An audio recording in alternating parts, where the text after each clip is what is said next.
I don't think nothing's come out yet about the cause of I death. think the original, like, some report came out saying he didn't have, like, any illegal, like, substances in his system. I've heard both. I've Really? heard both, but also I think the I stuff. saw the toxology said he had no illegal Oh, in his system. in his system. In his system. Yeah, I have heard that there was stuff in his home, but by the sounds of it, it was his regular prescriptions or something. Okay. Like, I don't think it was anything crazy. Because it didn't say, like, when they first came out, Yeah. it said in his home there was nothing. Yeah, I'm wondering if it was just prescriptions. I think what the most recent report, I think, says that there was something.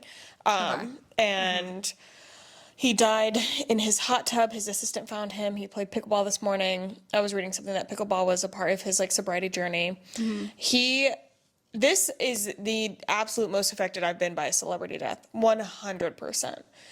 It's really very unexpected. It's unexpected. I mean, he was so young, and he brought so much joy to. He also, like, it seemed like he was doing so well recently So well. with It his wasn't- book, and he was helping people. And Yeah, he had so much more to do. Yes. I think, and like people always talk about like his inner demons, and everybody has inner demons, and like he went through some hard things, and he absolutely did. But he was out. It seems that he was. That was. I'm over. sure he was always still going to have them, but Yeah. it seemed like he was doing much better.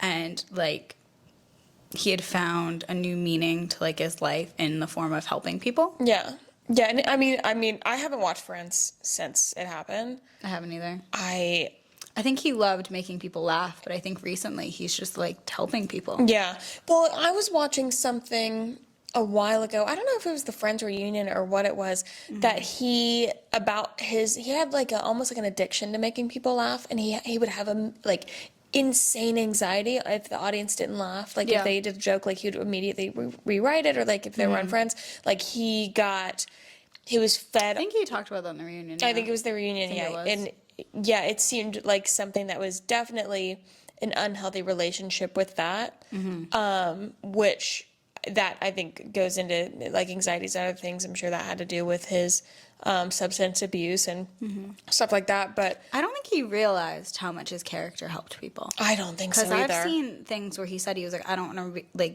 be only remembered as the guy on Friends, and it's like you're not just the guy on Friends. I don't think he realized how much his character like helped people. I consider turn to, or when like you're having a bad day, you watch Friends. Yeah, like, and I don't. That was a thing. To me, he was the main character of Friends. Like he was the central person for me. Yeah. And I really don't think he realized how many people would be having a terrible day and they would turn on Friends and they would laugh and it would lift their mood. Yeah. Like, I don't think he was aware knows the impact of the show. Yeah, and specifically his role in the show. It's one of those things, like, I feel like I would feel better if I cried, but it's not, like, I don't, obviously I did not know him. I don't feel enough to cry. Yeah. Like, I haven't been sent over that edge, but I think it would help to, like, close it or something. But, yeah. No, I mean, it's so incredibly sad. I feel like I want to do something. You know what my immediate thought went to? Is it the thing about a tattoo that you texted me? Did I text you about it? You texted me about it. I was like, Sarah, you don't even have a tattoo. And your automatic thought was, I should get a tattoo. I should get a tattoo for Matthew Perry. Yeah. If that was your first tattoo, I'm sorry, I would find that kind of No, that wouldn't be good. I don't think that should be a first tattoo. No, maybe not. I don't even want a friend's tattoo. Like, which I don't know. We could get one on, like, the bottom of our feet. I'm not getting a foot tattoo. But it'd be funny. No. No one sees it. Mm-mm. You can't even see it unless you, like... Yeah, I don't know. I don't want a foot tattoo. Mm-mm. Does it hurt to walk on it? I've been very sidetracked here. Don't know. Also, if I were to get a Matthew Perry tattoo, I 100% don't know. I literally, in my head, I was like, you know what, maybe I'll just get Chenandeler Bong on my ass. On my ass. Just in memory of Chenandeler Bong. I don't know. Mm-hmm. I don't know. And that totally just came from a place of like wanting to do something. Yeah. But instead of just sit in silence. What's that from? Somebody stole my car radio and now I just sit in silence. Don't do this to me. Yeah, no, I will. I don't do well at this. And you did this last time I was on your podcast or the time before that. It was Really? when we were sitting in this room, so it was the time before that. And you like quote something and you're like, what's this from? And I'm like, my brain can't do it. No, I understand. It's like when people ask me a math question, I immediately shut down. And the thing is, I shut down, I refuse to even think about it. I'm like, I literally won't give you the answer. See, I've decided having a brain that's good at math is annoying because I'm on my walk. I wasn't using a calculator. I wasn't using a phone. I was calculating everything in my head, and my brain was just automatically calculating how much money you need to have, how much money you need to make, how much money I made. Doing all the math that quickly. That sounds... It's terrible. Horrific and terrifying. Yeah. Yeah, I would say. It's too easy. Absolutely not to that. No. So, next story. This one, this is also like sad. So, don't sneak at it. All I see is the first name. Okay. Daniel Radcliffe spotlights Harry Potter stunt double paralyzed in terrible accident and emotional doc trailer.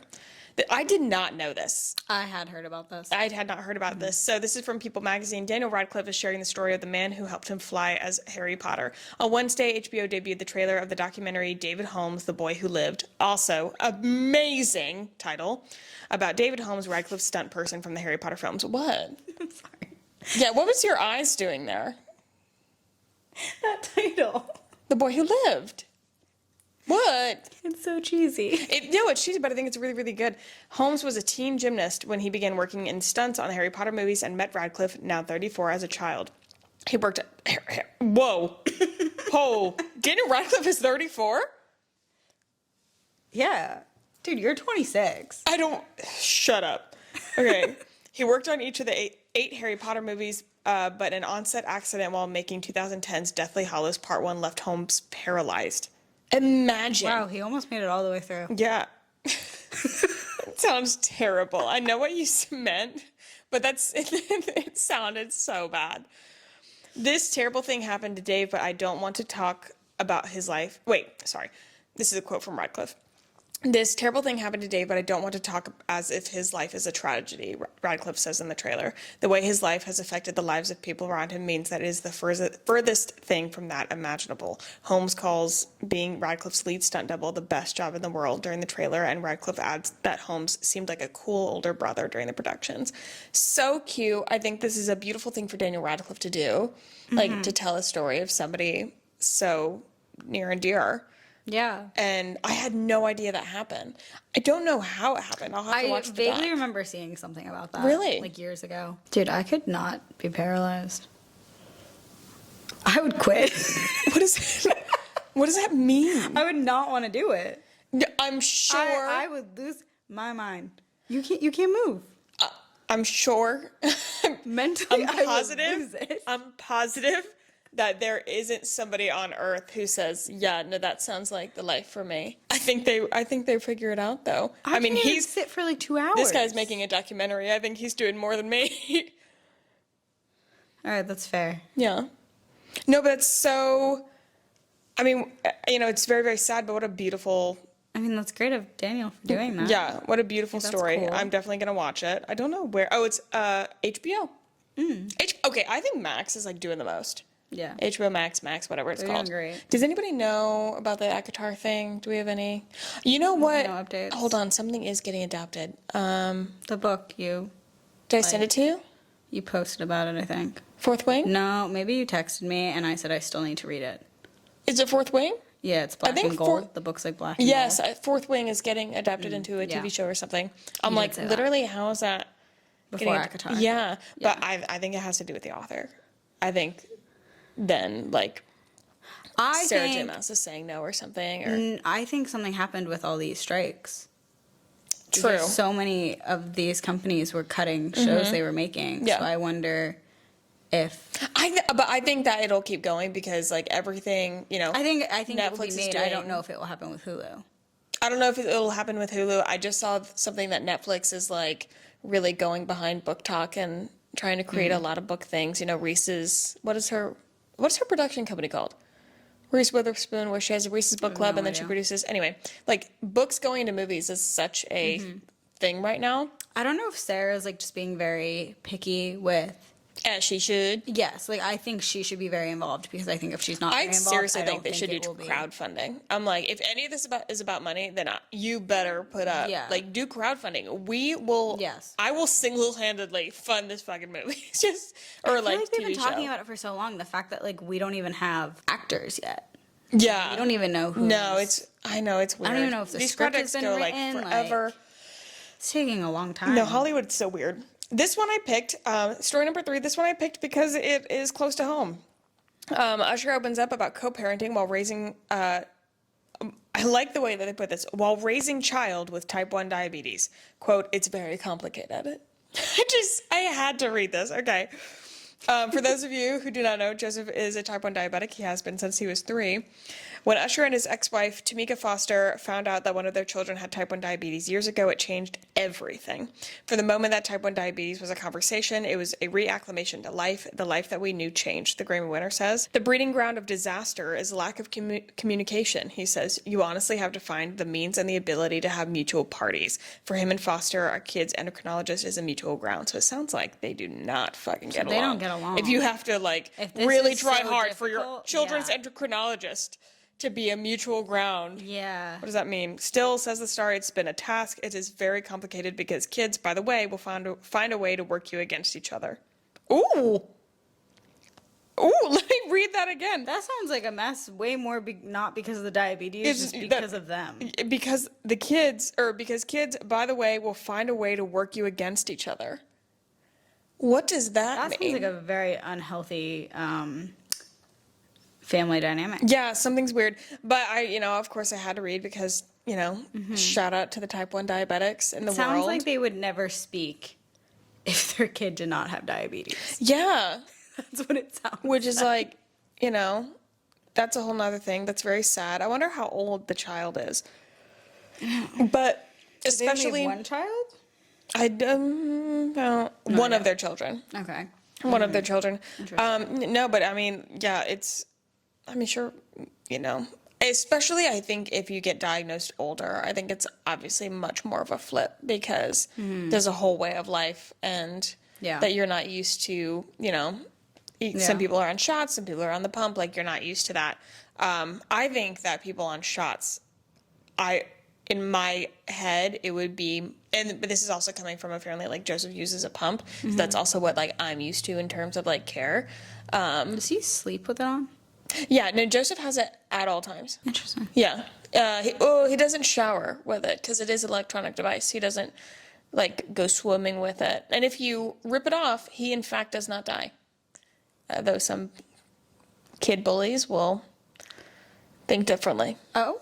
Oh, yeah. Like this, he has so many stories. I think we should do a whole podcast about it. He has like a kid. How does it attach? He has, so it's. Like, is there a needle involved or is it just hanging out on you? Okay, yes. There's like. Because as a child, I would be afraid to rip it off someone thinking there's a needle involved.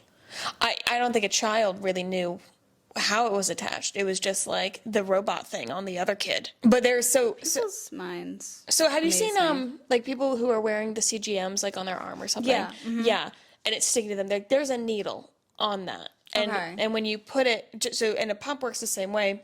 When Joseph puts a pump site on, it is like this.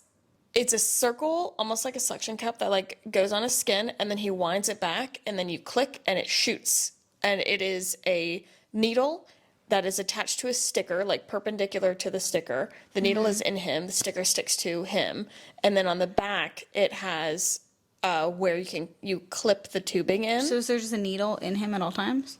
Yes. Do you feel it? I do not believe he feels it. I mean, unless you really like poke, if you go try to move it around.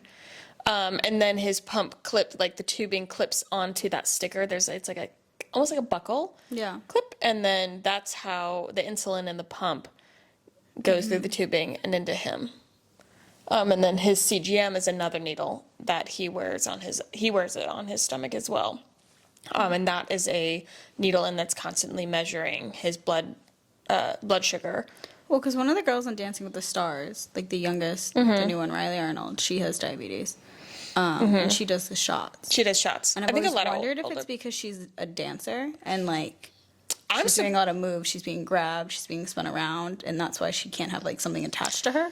I could totally see Like that. that's what I'm wondering. I could totally see that because the tubing would be very like it would suck to have that ripped out. I think it would be very hard when dancing, especially with, I mean, maybe dancing by yourself, but dancing with a partner where you're doing lifts and things. I feel like that'd be very difficult. I could totally see that. Yeah. Because people were like, why don't you have a pump? Why don't you have this? And I was like thinking about it, and I was like, I feel like there's a lot of circumstances in which it would be ripped off her body. To my understanding, there's also varying, not that there's varying degrees, but I guess I think that there's like people that are more recommended for a pump than shots. Don't quote me on that. We had to go on shots for the first time since he got on a pump when he was 6. I remember when his pump failed and then the backup pump failed, like literally just a couple months ago. So Yeah, then I we had a remember whole weekend where we were on shots. We were on shots as if We I were was on doing shots. I was also, taking them. yeah, but yeah, I know that was interesting. I was really worried by the end of the weekend. Like he really had it down, but it was weird to me for him not to have like a constant supply. Yeah. I thought that was makes weird. sense. Yeah. Anyways, all right, woohoo! That was the top 3 stories. How did you feel about them? Mostly just sad about Matthew Perry. No, I know. I will continue going back to that. I don't that think one was rattling. Like, I don't- that's a huge, yeah. I don't think that there's a day that goes by that I don't think about him.